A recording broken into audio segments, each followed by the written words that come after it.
knocking over a global motorsport giant.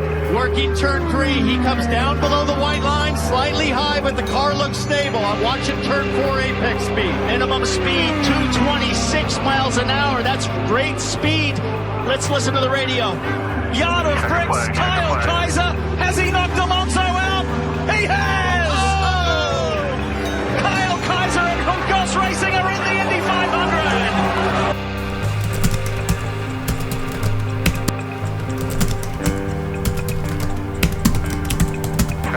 Checker flag. Can we make it? We made it! Yes! Yeah, guys! Oh my God! Awesome job, guys! Oh my God! Amazing! It was amazing! Thank you guys so much! This is amazing, guys! Thank you so much! Thank you all, thank you. You guys are unbelievable! I can't believe what you guys have done!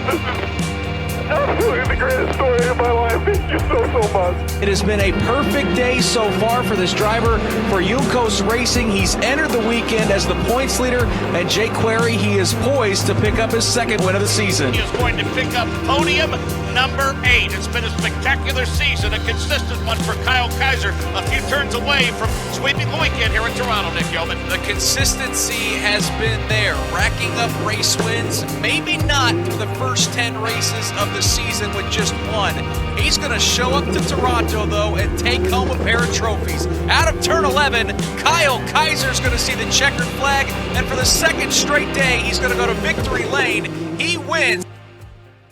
All right, we're back here at Fastimes Indoor Karting for another one of our Pro vs. JOES video series, and we're joined by a guy that won the 2017 Indy Lights Championship. He's driven in 2 Indy 500s, Kyle Kaiser. Kyle, thank you so much for joining us. If you look at the board, we've had several IndyCar drivers, one current IndyCar driver so far, so it's always cool to race against a former IndyCar driver, and especially someone who's racing the Indy 500, so thanks for coming out. Yeah, thanks for having me on. Excited to get to racing. Absolutely. So first off, we were talking about this a little before we started recording, but a lot of people know you as the guy that bumped out a 2-time F1 World Champion out of the 2019 Indy 500. 2019, right? Yeah. 2019. Yeah. And I just remember, what I remember from that is just the just hearing your voice like on the radio, and just the amount of passion in your voice, and just how excited you guys were and how excited the team was. And I mean, that was like a win for you guys, and that was huge for the team because you kind of had a rough month that year, correct? It was, it started off really positive. So we originally had a lot of sponsorship coming into the race, dropped out last minute, but our car was wicked fast. So the car was blank. We had a blank white car. We were in the top 10 almost every session, so we were looking really good. And then we started getting interest in sponsors, and things were starting to pick up. And we're like, wow, we really think we can get into the Fast 9. Then the crash happened on Fast Friday. Scrambled to get an extra car and get it together, and then we know the story from there. But yeah, it was looking good, then low, then back to high, just making the race. Absolutely. So I'm guessing you got your start racing go-karts, correct? And how old were you when you started racing go-karts? Yeah, like most of the guys, started when I was like 6 or 7 years old in kid karts. And to be honest, I loved karting, but as soon as I jumped into cars, I never really looked back into karting. Like, I didn't keep up with it. I pretty much got into cars and loved cars more and never looked back. Now that I'm not racing cars as much, now I love karting, and I come here as much as I can because I live like 5 minutes down the road. Absolutely. So you've been here a lot. I've come here many times, and I've seen your name up on the overall leaderboard. So someone's going to get bumped off today, 100% more than likely. It's probably going to be Jack William Miller, so Dr. Jack's son. So Chris, you were here with Cody Swanson. Yep. And I feel kind of bad because we keep kind of throwing you into the cage with the lion. No, I'm used to it. It's fine. I'm just here to have fun and be in the way. So Chris does race, like I said in the last video. He's related to my co-host of the podcast, Mr. Scott Bowie. He's his nephew. So you're racing midgets. And when have you had a race yet this year? No, had one test that was a miserable fail because we blew the motor. But we have a spare motor that we're going to put in, and looking to get racing next weekend. Absolutely. So, and I know you kind of had a little bit of a rough crash last year.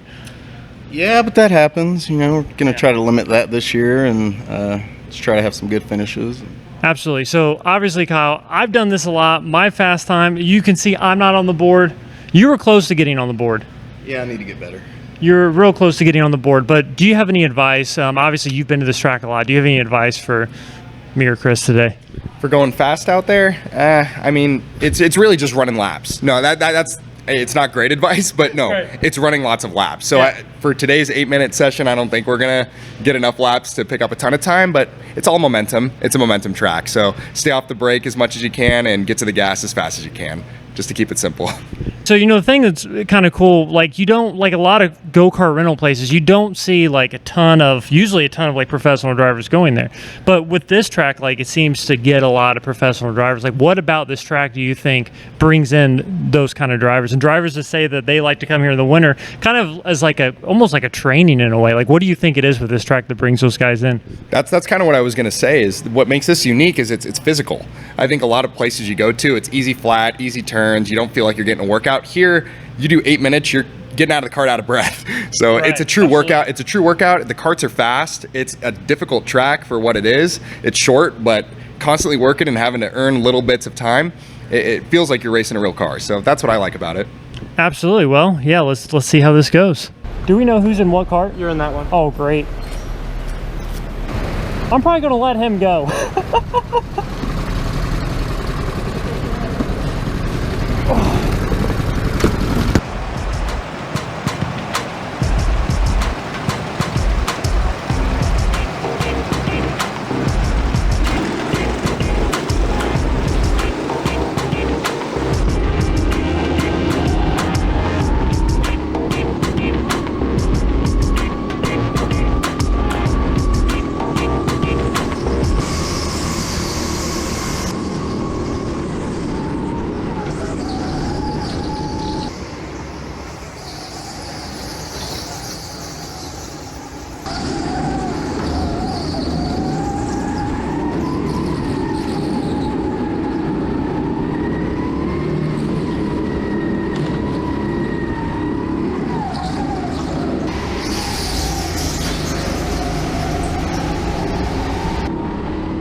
It's slick out there.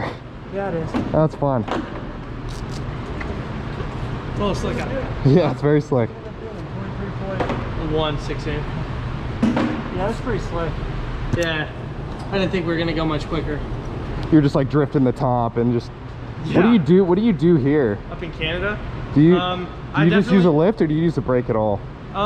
Sometimes I'd use the brake, like as the tires would come in, and then I'd have to like use the brake, and then I'd just adjust like the pitch. Like on my fast lap, I wasn't. Yeah. I wasn't. I feel like in these conditions, I always try to just do the lift and just like control all it. I do. Just like stay as like to the inside as you can coming up to it, because if you go out, then it wants to just like slide. Yeah, yeah.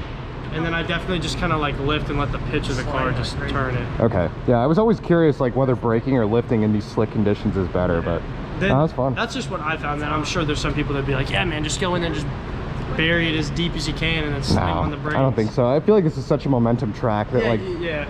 I'd rather get a little sideways, but keep the RPMs, you know, up. Yeah, exactly. You know, hit the downhill and then take tower flat or mostly flat. That was fun for sure. Like, I'm not a big times guy. Like, I'd rather go out there and have fun and just... Yeah, exactly.